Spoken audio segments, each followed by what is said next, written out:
बनता है। और सातवें में मुनि दशा, अप्रमत अवस्था में ही आत्मा का अनुभव चालू होता है। वैसे तो चौथे में शुरू हो जाता है सर, हाँ, पर ये सामर्थ्य इतना प्रकट होता है आठवें गुणस्थान में। अभी तो हम उसकी इसके बात ही नहीं कर रहे हैं। अभी तो जीव मिथ्यात्वी जीव है। उसने थोड़ा बहुत अच्छा, धर्म जाना है, जान के उसने सोचा है कि क्या स्वरूप है तत्वों का। चलो मैं इस बारे में चिंतन करता हूँ, बैठ के चिंतन कर श्रद्धा रहा से। है। तो अभी यहाँ पे है, तो अभी तो उसने सम्यक को चखा ही नहीं है, अनुभव ही नहीं हुआ उसका, श्रद्धा भी सम्यक्त नहीं हुई, उस काल में ये काम हो रहा है उसको। धन्यवाद है।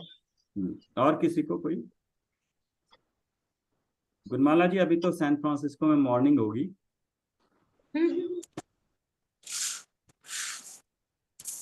नहीं सर, जय जिनेन्द्र। जय जिनेन्द्र। क्या टाइम हो रहा है अभी? अभी सुबह की 7:30, नहीं हाँ, वही 8 बज गई। मॉर्निंग टाइम है ना। यस। 7:15, हाँ। यस। वो क्या, ये टाइम बच्चों के स्कूल का, मंदिर का, हाँ। सब उल्टा देश है ना। उल्टे देश में गए हो, हाँ? बिल्कुल। सारी चीजें ऐसी है यहाँ पे। ठीक है। हाँ, ये नए चक्र गाइड निकाल सर, लीजिए। नए चक्र जय गाइड ले रहे श्री हैं। सर। हाँ, पेज पेज सर, नंबर आज 18। का ये जो टॉपिक है इसमें बहुत सारा कैलकुलेशन और है। कल आपको जैसे आप बोल रहे थे बोर्ड में समझा देंगे, तो एक बार क्लियर कर दीजिएगा वैसे। हाँ, वो एक्चुअली बड़ा मुश्किल होगा, पता नहीं इसमें कितने, क्योंकि ये सर, इसमें अनपेड। भी वो स्क्रीन शेयर करके होता है ना, मैम बताती है अगर वैसे हाँ, करें नहीं, तो। इसमें मैं देखूंगा, स्क्रीन शेयर नहीं होता है, वो स्क्रीन शेयर भी है। एक व्हाइट बोर्ड का भी ऑप्शन तो है, क्योंकि वो पेड और अनपेड में फैसिलिटीज कम रहती है। वो अपना तो नॉर्मल पेड सर होता है आप ना। सर आप ऐसे ही बुक लेके ऐसे लिख के हम लोग को बता हाँ, दीजिए ऐसे। हाँ हाँ। सर। हाँ, कुछ ठीक लिख है। के ऐसे शो यस, हाँ, करके वैसा थोड़ा कर सकते हैं। सर, बहुत निषेक सारे समझेंगे हैं तो तो आज समझ में आ थोड़ा जाएगा। सा क्लियर नहीं हाँ, लग रहा है, बट पूरा वो काफी जरूरी सारा। नहीं है। साथ साथ उन्होंने भाव भी बताया है। तो बट उससे बात बहुत सिंपल है, समझ में आ जाएगा। निषेक ड्रॉ करके कैसे ऊपर से नीचे निषेक हुए, तो उससे समझ में आ जाएगा बहुत इजी से। ठीक है, मैं कल बना के रखता हूँ, फिर देखता हूँ, कोशिश। ये सर, एग्जाम्पल समझ में आ जाएगा ना, जो 48 निषेध का है। ये बार बार हर जगह काम आएगा करना नियोग में, तो इससे समझ में आएगा। तो इसका मैं बताता हूँ कल।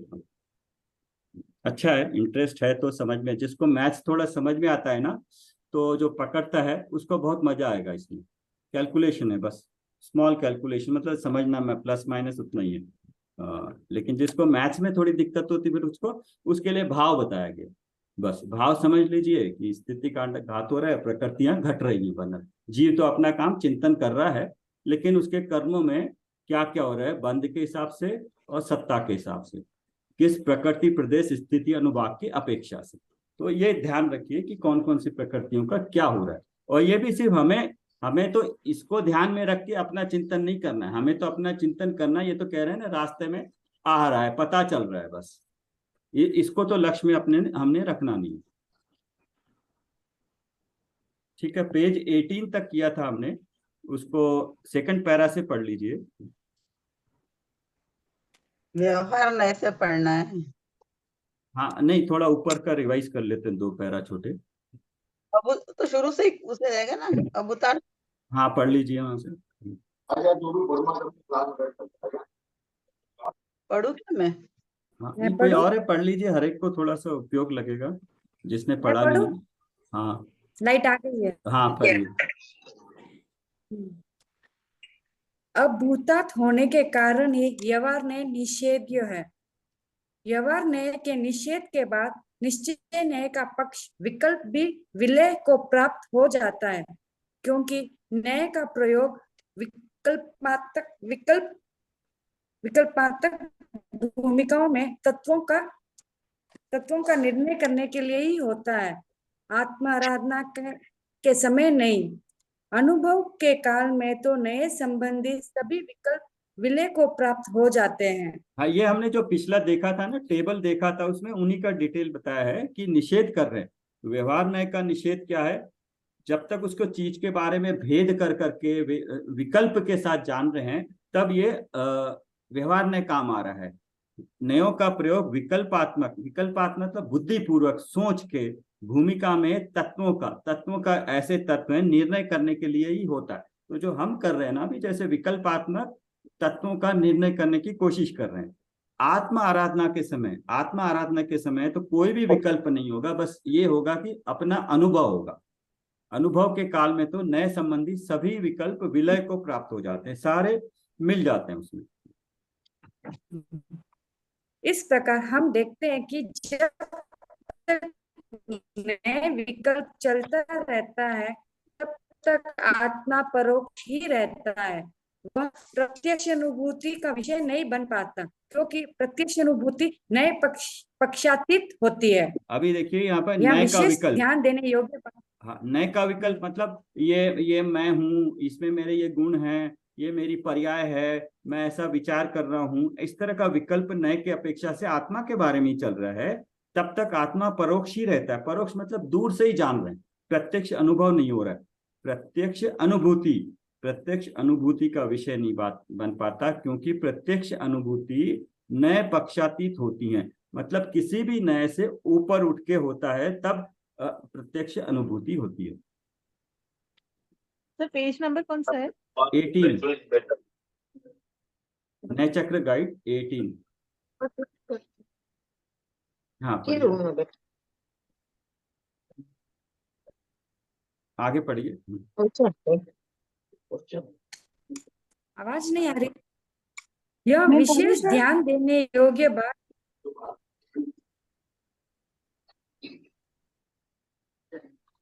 आवाज आ रही है? हाँ आ रही है, पढ़िए, आ रही है, पढ़िए। यह विशेष ध्यान देने योग्य बात यह है कि चूंकि निश्चय न के तो मात्र पक्ष या विकल्प को छोड़ना है, उसके विषयभूत अर्थ को तो ग्रहण करना है, और व्यवहार न्याय का मात्र पक्ष ही नहीं, विषयभूत अर्थ भी छोड़ना योग्य है। अतः दोनों नए समान रूप से उपादेय नहीं है। हाँ, दोनों की उपादेय ये बताया कि किसको कहाँ तक है, और व्यवहार ने जहाँ खत्म हो जाएगा उसके बाद निश्चय न ग्रहण होगा, तो उसमें सिर्फ अनुभूति होगी।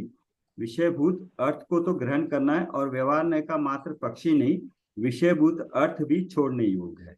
ये दोनों ने समान रूप से उपादेय नहीं, मतलब किसकी उपयोगिता कहाँ तक है ये जानना जरूरी है। दोनों की अलग अलग उपयोगिताएं हैं। हाँ, यहाँ से अभी शुरू हो रहा है, यहाँ पे देखिए। निश्चय ने उपादेय क्यों नहीं है? निश्चय ने क्यों नहीं उपादेय है? दोनों ने नहीं उपादेय नहीं है, दोनों ने समान रूप से उपादेय नहीं है।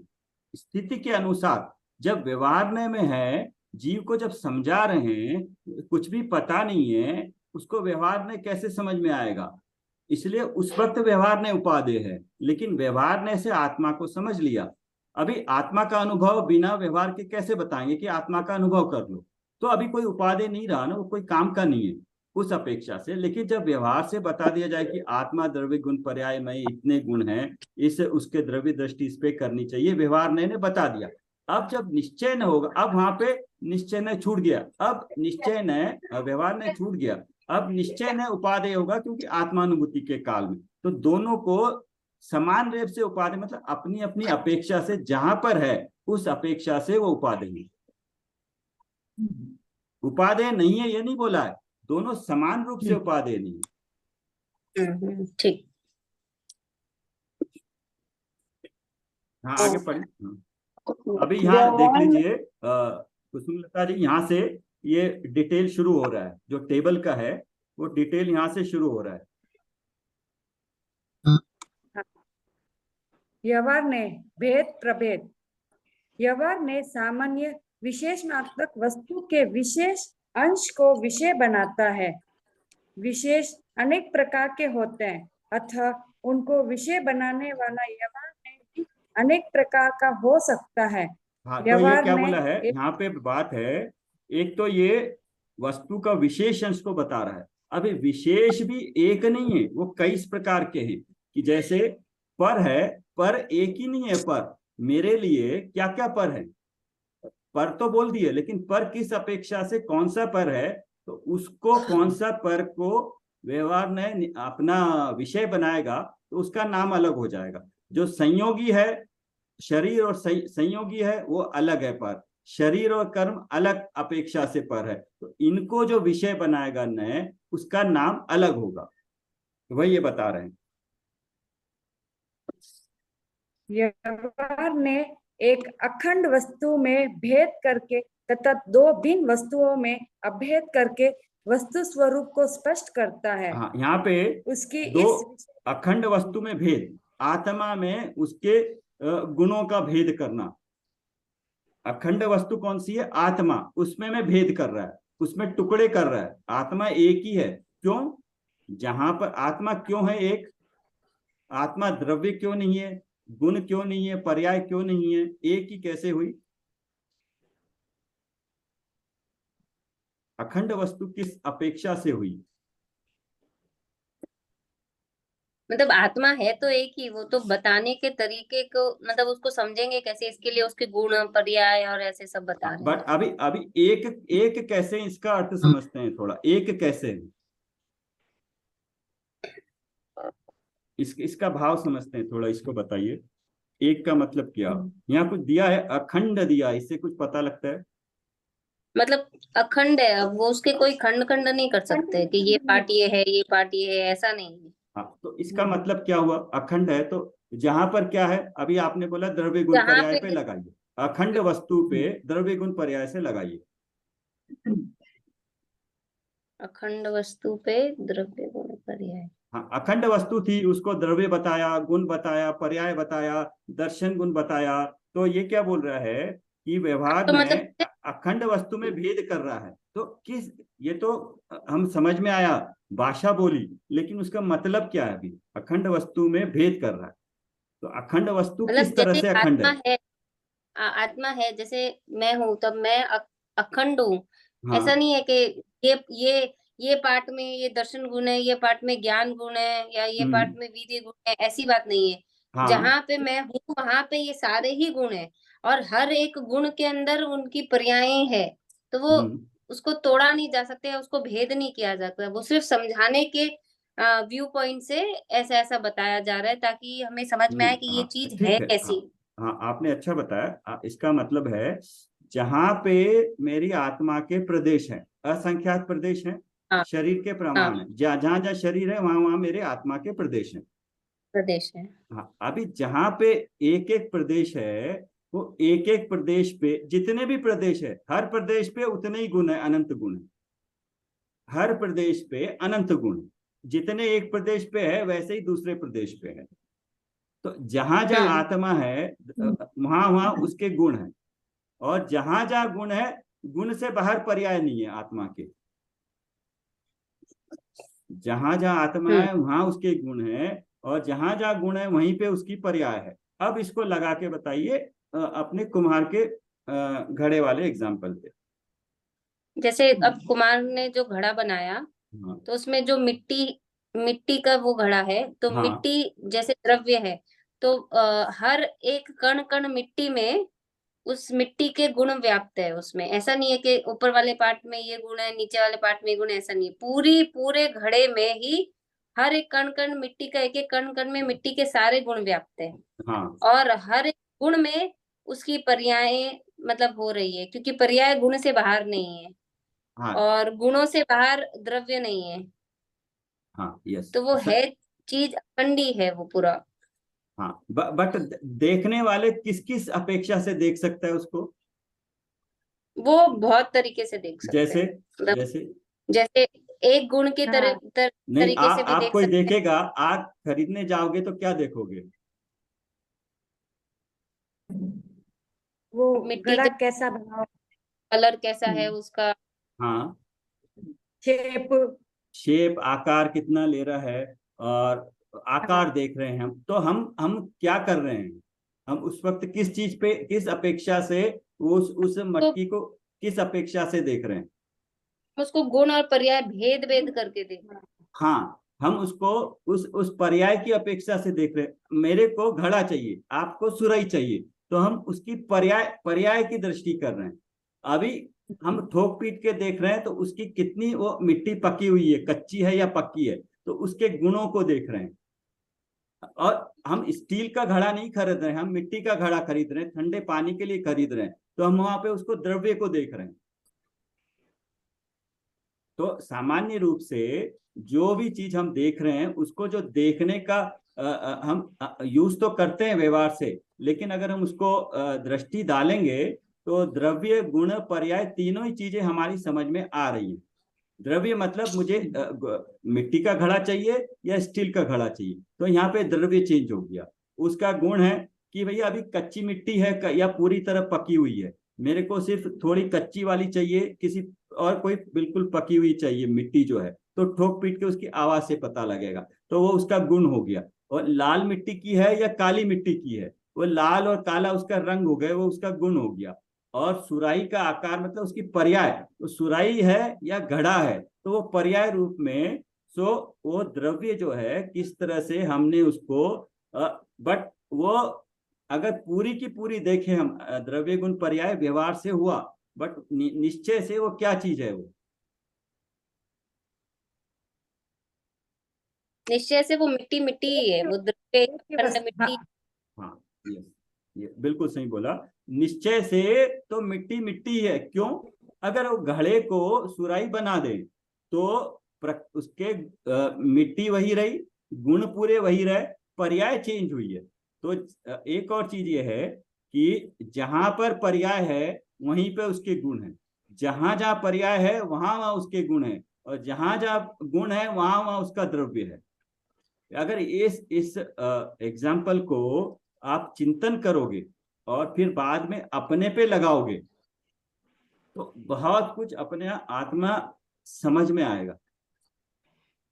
इसलिए इस उदाहरण को बार बार लेना, और इसी तरह से जो सोने वाला है वो और अच्छी तरह समझ में आता है वो। लेकिन कहते हैं कि मिट्टी सोना सबको मिलता नहीं है, तो उसका उदाहरण कम लेते हैं। मिट्टी सामान्य रूप से सबको मिल जाती है, घड़ा तो मिट्टी का उदाहरण बार बार लेते हैं। लेकिन सोने का जो गहने हैं उसमें भी सोना है, सोने का कलर वगैरह नजर आता है, और उसकी पर्याय है उसकी ज्वेलरी है, उसका आहार है, और एक चूड़ी है। तो वहां पर भी सोना तो सोना है, जो जेंट्स है वो उसकी सोने की वैल्यू देख रहा है, और जो लेडीज हैं वो उसको पर्याय रूप में, गहने रूप में देख रही हैं। तो वहां पे उनकी दोनों की दृष्टि में एक ही चीज को दृष्टि चेंज हो गई दो लोगों की।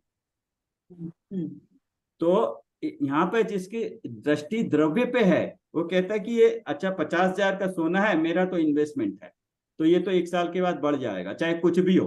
बट जो दूसरे हैं उसको पर्याय को देख रहे हैं, पर्याय दृष्टि देख रहे हैं कि ये तो मेरे को यूज करने वाला चीज, इमीडिएटली सोना तो नहीं पहन सकते, तो मेरे को ऐसी चीज चाहिए जो पहनने लायक हो, यूज करने लायक हो।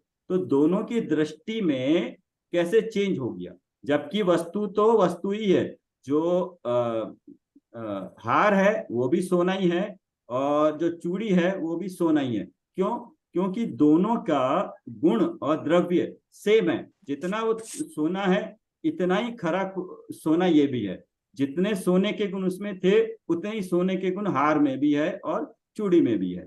तो दोनों में सेम है, दोनों में पर्याय चेंज हो गई, और पर्याय तो प्रति समय बदलती रहती। इसलिए इस अपेक्षा से हम अपने द्रव्य पे, मेरी पर्याय अभी मति श्रुत कहते हैं, बट मति श्रुत भी इस अपेक्षा से कहते हैं कहे, अदरवाइज कहेंगे तो कुमति कुश्रुत होगा। एक्चुअली अगर सम्यक्त नहीं है तो वो कुमति कुश्रुति कहलाएगा, हमारा ज्ञान कुमति कुश्रुति कहलाएगा।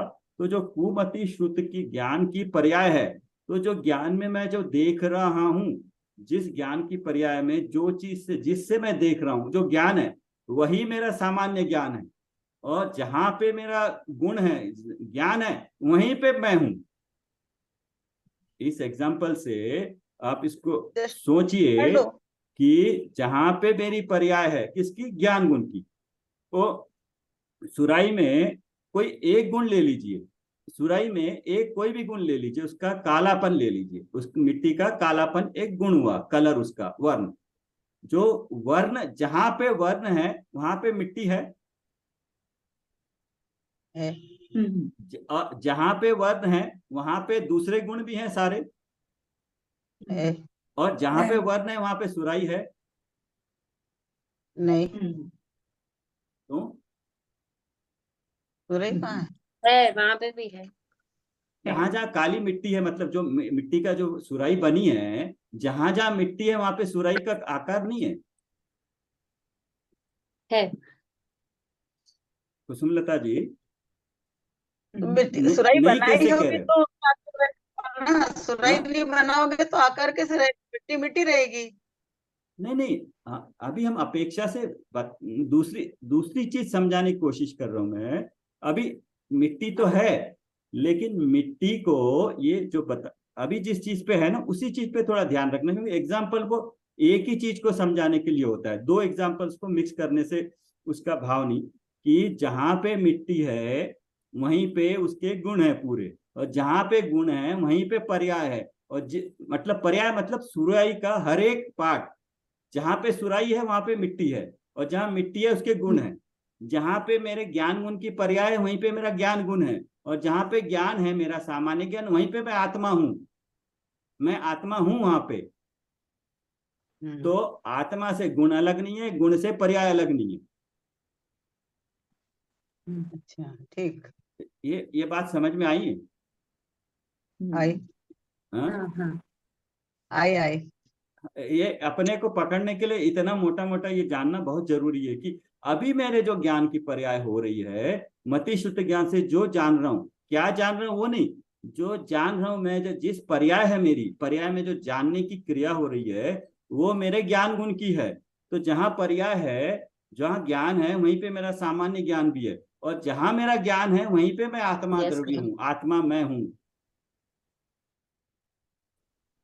कल एक रंजना जी ने जब डिस्कस करते एक बात बहुत अच्छी बोली थी कि प्रति समय जैसे मैं को नहीं भूलना है, मैं हर वक्त अपने को ध्यान रखना है। तो ये जो मैं है ना, प्रति समय का मैं, अगर ये हम प्रति समय मैं ध्यान रखेंगे तो पता चलेगा कि ये जो मैं है यही मैं हूँ, द्रव्य आत्म द्रव्य ही मैं हूँ। अगर हम इसको ध्यान में रखेंगे, शरीर के अलावा ये जो है ज्ञान गुण जानने वाला यही मैं हूँ, तो यही मैं हूँ अपने आप आपको ज्ञान में आएगा कि यस, ये मैं जो है ये मैं ही आत्म तत्व हूँ, ये जो बोल रहा है जान रहा है यही मैं हूँ, ज्ञान में जो आ रहा है। तो हर तरीके से जहां से भी अपने आप को पकड़ने की कोशिश करें, ज्ञान में, अनुभव में आसान होगा, ज्ञान में पकड़ने की कोशिश करें कि ये मैं हूं। तो अभी इसलिए शरीर को पकड़ना है, शरीर को बिल्कुल नहीं छोड़ना है। शरीर हमारा बहुत सहयोग दे रहा है, जहां जहां शरीर है वहां वहां मैं हूं। जहां मैं शरीर को अनुभव कर पा रहा हूं, उस शरीर को जो अनुभव करने वाला मेरा ज्ञान है वो ज्ञान मेरा है, और जहां पे ज्ञान है वहां पे मैं हूं।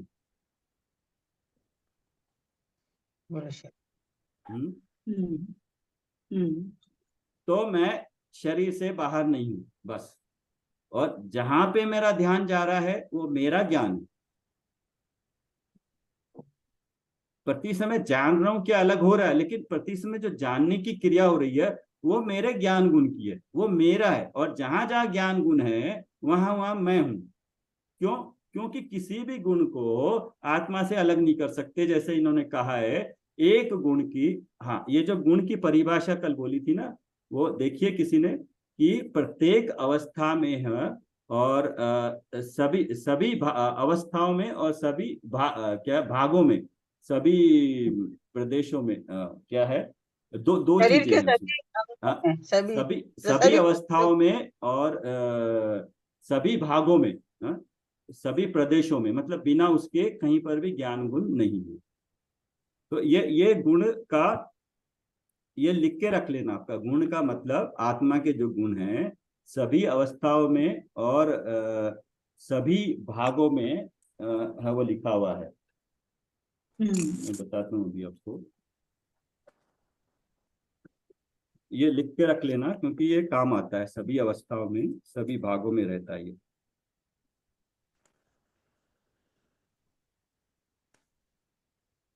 तो इन्होंने जो बोला बहुत अच्छी तरह बोला है, उसको बता सकते हैं आप?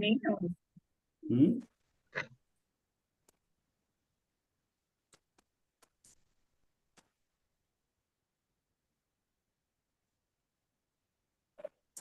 प्रियंका ने जो बताया है, प्रियंका जी ने, वो कोई और बताएगा? उन्होंने बहुत अच्छी तरह से बताया है। सर मैं बोलूं? हाँ बोलिए, सभी बोलिए एक्चुअली। तो थोड़ा समझ में आएगा।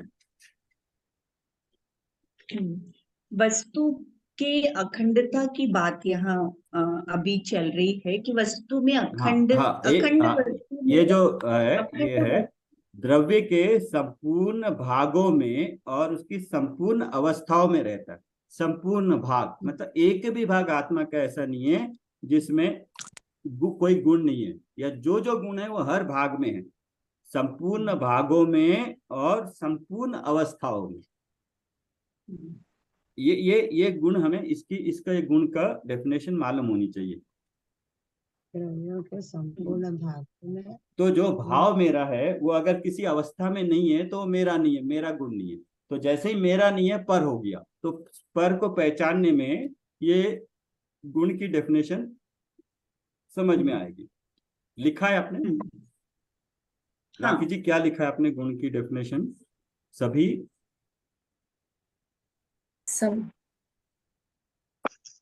सर आत्मा के गुण सभी अवस्था में सभी भागों में हाँ, ये दो समान चीजें रूप से रहते हैं। द्रव्यों समान के रूप से सभी रहती हैं। भागों में यस संपूर्ण अवस्था में रहती है। हाँ यस, ये बिल्कुल लिख के रख लेना। तो इससे हमको पता चलेगा कि कहाँ पे मेरे साथ हर अवस्था में जो चीज नहीं है वो मेरी नहीं है, मेरा गुण नहीं है। ये लक्षण बता दिया। तो अभी कोई भी चीज या भाव है अगर मेरे साथ हर वक्त नहीं है तो मेरा नहीं है, मेरा नहीं है। मेरा नहीं। तो इवन मति श्रुति ज्ञान की पर्याय भी है, वो मेरे में हो रही है लेकिन वो मेरी नहीं है, इन द सेंस की आश्रय करने योग्य नहीं है। तो आश्रय करने योग्य क्या, फिर चिंतन करोगे कि आश्रय करने योग्य क्या है जो मेरे साथ हर अवस्था में हर भाग में रहे, वो है गुण। तो कौन सा गुण? जितने गुण हैं सब। तो वो गुण कौन से हैं, उन गुणों को कैसे मैं अनुभव करूं, ये काम आएगा फिर।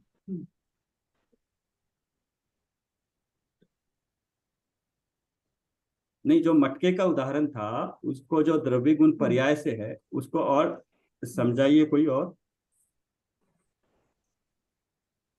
हर एक को समझाइए। वो एग्जाम्पल समझ में आएगा आपको तो बहुत सारी बातें क्लियर हो जाएंगी द्रव्य गुण पर्याय की।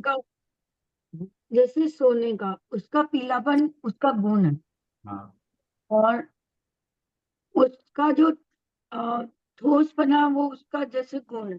तो अब उसकी कभी चूड़ी बना लो या उसको वापस वो करके हार बन जाए, मतलब हाँ, नहीं जल्दी नहीं करिए, एक एक आइटम लीजिए, उसके बारे में पूरा समझाइए, द्रव्य गुण पर्याय से उसको समझाइए।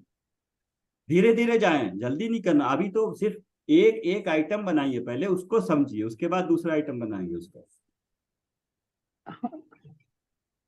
मतलब जो अपन ने सोने की अंगूठी बनवाई, हाँ लेकिन वो उसका द्रव्य तो उसमें कायम है, चाहे वो उसकी पर्याय बदल गई हाँ कि अंगूठी बन गई, हाँ है ना। फिर अगर अपन इस अंगूठी को तोड़ के और उसका कुछ और बनाते तो उसकी पर्याय बदल जाएगी कि वो हाँ अंगूठी की जगह ठीक, आ, आ, यहाँ तक ठीक है। बट इससे हमें क्या सीख मिली, मतलब क्या हमने इसको ऑब्जर्वेशन क्या किया? कि द्रव्य तो मतलब ध्रुव है, उसमें कभी भी परिवर्तन नहीं होता है। अभेद जो होता है उसका ज्ञान गुण और ये, लेकिन वो भी उसके हर भाग में हर समय रहता है। हाँ ज्ञान ठीक, हमेशा मतलब उसके हर भाग, उसके मतलब किसके, ज्ञान उसके किसके? द्रव्य द्रव्य जो है, आप अभी कोई भी ज्ञान की द्रव्य बात कर रहे हैं, हम अभी पहले मटके की बात कर रहे थे, अभी ज्ञान पे आ गए आप। तो ज्ञान किसके ज्ञान की बात कर रहे हैं आप? द्रव्य के ज्ञान की, जो भाई द्रव्य है कौन सा? अभी ज्ञान मतलब किसी द्रव्य का होगा ना? हाँ, पर कौन से द्रव्य का? सभी द्रव्य का। सभी किस द्रव्य से कैसे आपको क्या मतलब है? हाँ, मेरा स्ट्रॉन्ग मतलब ये है, जब भी हम बात करते हैं तो अभी हम शुरू किया कि हम जब भी बात करेंगे मेरी बात करेंगे। सभी द्रव्यों से तो ठीक है, एग्जाम्पल ले लिया, लेकिन मेरा ध्रुव आत्म तत्व है, उसके अनंत गुण है। गुण मेरी हर अवस्था में हर आत्म प्रदेश पे सारे गुण हर हर समय रहते हैं। बट गुणों की प्रति समय पर्याय चेंज होती रहती है, और जहां पे पर्याय है वहीं पे गुण है, और जहां पे गुण है वहीं पे आत्मा है। और इस तरह से अलग अलग नहीं है, ये तो मेरे ज्ञान का नए ने बताया ना, व्यवहार नए ने बताया विकल्प करके, भेद करके, कि मैं द्रव्य गुण पर्याय वाला ऐसा हूं। लेकिन निश्चय ने क्या बोल रहा है, आत्म गुण के वक्त न मैं द्रव्य हूं, न मैं गुण हूं, न पर्याय हूं, मैं तो बस मैं हूं बस। तो अभी ये तीन को ऊपर उठ के मैं कैसा अनुभव करेंगे, मैं कैसा पता लगेगा? समय हो जाएगा, अभी तो 1 मिनट हो गया, बंद हो अखंड जाएगा। सर, अखंड ज्ञान गुण वाला। उसको तो बता नहीं सकते, पॉइंट कहने का यही है कि उसको हम बता नहीं सकते। वो मैं हूं जो है, इतना ही बोल सकते मैं हूं का अनुवेदन होता है। तो जो आपका अनुवेदन मैं हूं का है, वो आपका अनुवेदन आपका अपना होगा, किसी और का मेरा मेरा अनुवेदन होगा कि मैं हूं बस। उसको शब्दों से, जैसे ही शब्दों से बताना शुरू किया, वो व्यवहार नहीं हो गया, और व्यवहार में अगर अटके रहे तो निश्चय नहीं होगा, तो अनुभव नहीं होगा।